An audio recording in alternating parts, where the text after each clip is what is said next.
Hello बच्चों, मैं आपकी पॉलिटिकल साइंस की टीचर बोल रही हूँ। और सेकंड ईयर का जो सेकंड पेपर है, कल उसका हमने सिलेबस डिस्कस किया था। उसमें हमने देखा था कि हमें 5 देशों के संविधान पढ़ने हैं: ब्रिटेन का, अमेरिका का, चीन, जापान और स्विट्ज़रलैंड का। आज हम सबसे पहले ब्रिटेन के संविधान के बारे में पढ़ेंगे और आज उसका हम परिचय देखते हैं। आपने ब्रिटेन का नाम सुना होगा और ये पता होगा कि ब्रिटेन यूरोप में स्थित है। तो ये ब्रिटेन में यूरोप के उत्तर पश्चिम में स्थित एक छोटा सा द्वीप है। इसके कई नाम हैं। इसको हम ग्रेट ब्रिटेन भी कहते हैं, ब्रिटेन और इंग्लैंड भी कहते हैं। ग्रेट ब्रिटेन इसलिए कहते हैं क्योंकि इसमें चार द्वीप सम्मिलित हैं: इंग्लैंड, स्कॉटलैंड, वेल्स और आयरलैंड।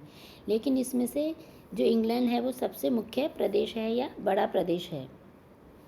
अब ब्रिटेन के संबंध में जो खास बात है कि यहाँ का जो संविधान है वो क्रमिक विकास का परिणाम है, यानी उसको संविधान सभा ने नहीं बनाया बल्कि वो धीरे धीरे स्वयं विकसित हुआ है।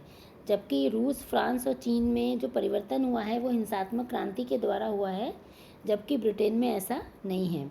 और इसका कारण ये है कि जो ब्रिटिश जाति है उसका राष्ट्रीय चरित्र इस प्रकार का है कि वहाँ के जो नागरिक हैं उनका राष्ट्र से संबंधित जो बातें हैं उन बातों में बुनियादी एकता पाई जाती है।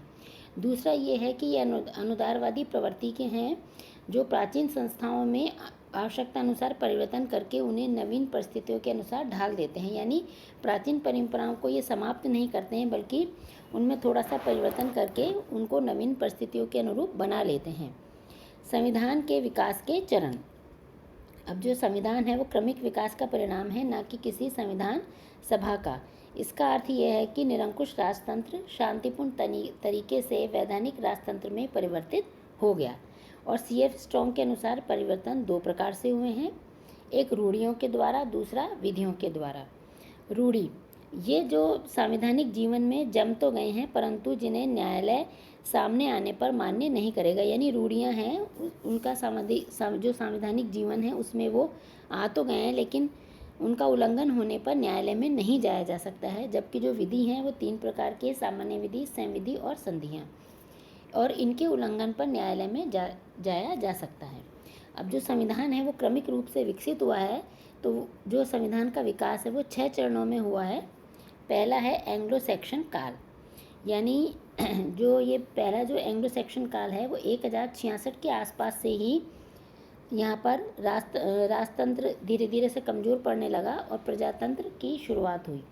1066 के आसपास वहाँ पर वंशानुगत राजतंत्र नहीं था, यानी वंशानुगत राजा का बेटा राजा नहीं बनता था बल्कि राजा का चयन विटनेस मोट यानी बुद्धिमानों की सभा के द्वारा होता था।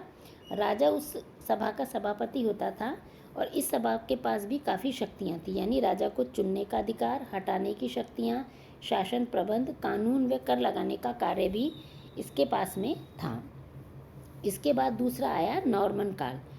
जो इस समय जो राजा था, राजा विलियम, उसने इस सभा को तो समाप्त कर दिया और उसके स्थान पर मैग्नम कॉन्सिलियम की स्थापना की, जिसकी बैठक वर्ष में 3 बार होती थी, जो राज्य के संबंध में, शासन प्रबंध के संबंध में चर्चा करती थी।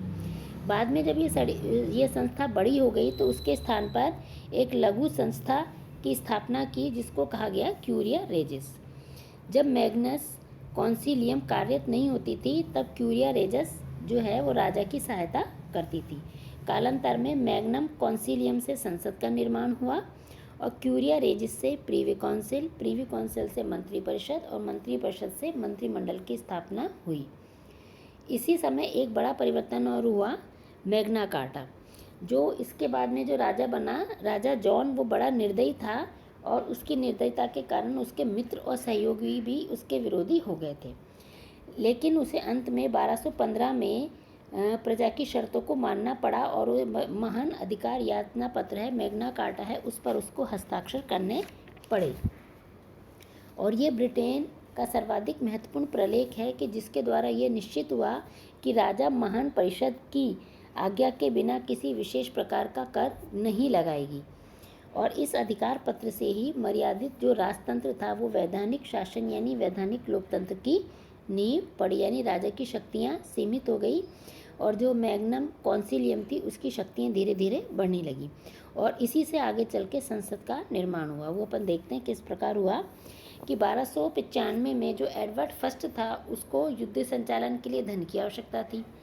अब उसके लिए उसने मॉडल पार्लियामेंट बुलाई और जिसमें करीब 572 सदस्य थे। सदस्य अलग अलग प्रकार के थे, जैसे बैरन, क्लर्जी, नाइट और नागरिक। और इन्होंने राजा की प्रार्थना को एकत्रित होकर सुना, लेकिन जब उनको उस पर विचार करना था तो वो अपने अपने हितों के हिसाब से अलग अलग हो गए।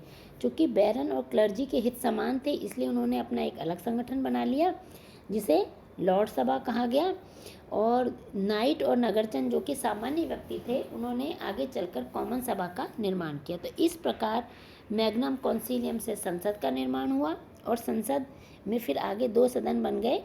बैरन और क्लर्जी ने मिलकर जिस संगठन को बनाया या सभा को बनाया उसका नाम लॉर्ड सभा रखा गया, और नाइट और नगरजनों ने जिस उसको बनाया सभा को, उसका नाम कॉमन सभा दिया गया। तीसरा काल था प्लांटेगनेट व लैंकास्ट्रियन काल। इस काल में जो संसद थी उसकी शक्ति में और वृद्धि हो गई और वे राजाओं को हटाने का अर्थात पदच्युत करने का भी अधिकार रखने लगी। इसी समय राजा द्वारा मनोनीत मंत्रियों के समूह के लिए प्रीवी काउंसिल शब्द का प्रयोग होने लगा, यानी राजा को किसी उसके लिए सलाह चाहिए थी तो उसके लिए एक छोटी सी प्रीवी काउंसिल बनाई गई जिसमें राजा के मनोनीत मंत्री होते थे और उनसे वो सलाह मशवरा करते थे। साथ ही कॉमन सभा ने यह मांग की कि नए करों को लगाने से पूर्व राजा जनता की शिकायतें सुने, उनका निवारण करे, यानी टैक्स लगाने से पूर्व जनता की जो शिकायतें हैं, मांगे हैं, उनको सुनना आवश्यक है। 1407 में कॉमन सभा ने वित्त प्रस्तुत करने का अधिकार भी स्वयं ले लिया, यानी धन से संबंधित जो कार्य थे उसको प्रस्तुत करने का कार्य अब जनता के हाथ में अर्थात कॉमन सभा के हाथ में आ गया था। अगला है ट्यूडर काल। इस काल में संसद का महत्व घट गया और राजाओं ने संसद के बिना विपुल धन एकत्रित कर लिया। अर्थात इस समय जो राजा आए वो निरंकुश प्रवृत्ति के थे, इसलिए उन्होंने संसद की जो बात है उसको मानना छोड़ दिया और ऐसी स्थिति में संसद की अनुमति के बिना ही बहुत सारा धन एकत्रित कर लिया, जिससे कि जनता उनकी विरोधी भी हो गई थी। अगला आया स्टुअर्ट काल। इस काल में राजा व संसद में काफ़ी विरोध रहा और अंत में संसद की विजय हुई, अर्थात लोकतंत्र की विजय हुई और यहीं से संसदीय लोकतंत्र की शुरुआत भी हो गई। और इसमें सबसे पहले हुआ कैबिनेट का उदय। जब धीरे धीरे प्रीवी काउंसिल बड़ी होती गई तो उसके जो अधिवेशन बुलाना भी मुश्किल कार्य हो गया, क्योंकि उसके सभी सदस्य उपस्थित नहीं होते थे। तो ऐसी स्थिति में चार्ल्स फर्स्ट ने महत्वपूर्ण निर्णय लेने के लिए एक समिति बनाई जिसका नाम रखा गया कबाल, और इसी से मंत्रिमंडल का उदय हुआ। ये कबाल में 5 अक्षर हैं, CABAL, और ये 5 अक्षर वो हैं जो उस समय 5 मंत्री थे और उनके जो नाम का पहला अक्षर है उससे ये बना है। दूसरा है अधिकार पत्र। गौरवपूर्ण क्रांति के बाद 1689 में चार्ल्स फर्स्ट ने संसद ने अधिकार याचना पत्र यानी पिटिशन ऑफ राइट को मनवाने में सफल हुई और राजा की शक्ति को निम्न प्रकार से सीमित किया गया। आज का लेक्चर यहीं तक है, कल हम फिर देखेंगे। धन्यवाद।